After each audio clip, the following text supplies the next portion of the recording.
இப்படி உற்பத்தி மற்றும் சேவை இரண்டும் நம்பர் 1 மாநிலமாக திகழ்கிறது தமிழ்நாடு. இந்த உற்பத்தி சேவை ரெண்டுமே எல்லா மாநிலங்களும் அப்படி இருக்காது மாண்புமிகு பேரவைத் தலைவர்களே. ஏன்னா இப்ப நீங்க தெலுங்கானாவை எடுத்துட்டீங்கன்னா அவங்க சேவை துறையில இருப்பாங்க, கர்நாடகா எடுத்தீங்கன்னா சேவை துறையில் இருப்பாங்க, மகாராஷ்டிரா பாத்தீங்கன்னா அவங்க உற்பத்தி துறையில இருப்பாங்க, குஜராத் உற்பத்தி துறையில இருக்கும். ஆனா உற்பத்தியும் சேவையும் இரண்டையும் சரிசமமாக செய்வது தமிழ்நாடு தான். எனவேதான் இதைத்தான் கொலம்பியா, ஏல், ஜான் ஹாப்கின்ஸ் போன்ற உலக புகழ்பெற்ற பல்கலைக்கழகங்களில் அரசியல் மற்றும் சமூகவியல் துறைகளில் பேராசிரியராக இருக்கும் திரு கிறிஸ்டோபர் ஜாஃப்லாட் அவர்கள் சமீபத்திய வயர் இன்டர்வியூ ஊடகத்துக்கு ஒரு இன்டர்வியூவில் it is interesting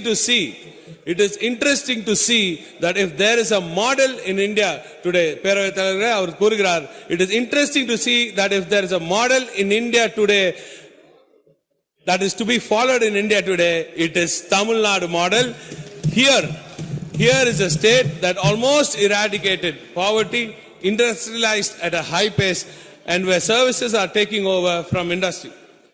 பொருளாதார வளர்ச்சியில் இன்று இந்தியாவிற்காக ஒரு மாடல் இருக்க வேண்டும் என்றால் அது தமிழ்நாடு மாடலாகத்தான் இருக்க வேண்டும் என்று இந்த நிபுணர் கூறுகிறார் என்றால் அதுதான் இந்த திராவிட மாடல் ஆட்சிக்கு நமது மாண்புமிகு திராவிட நாயகன் அவர்களின் உழைப்புக்கு கிடைத்த ஒரு மிகப்பெரிய சான்றாகும்.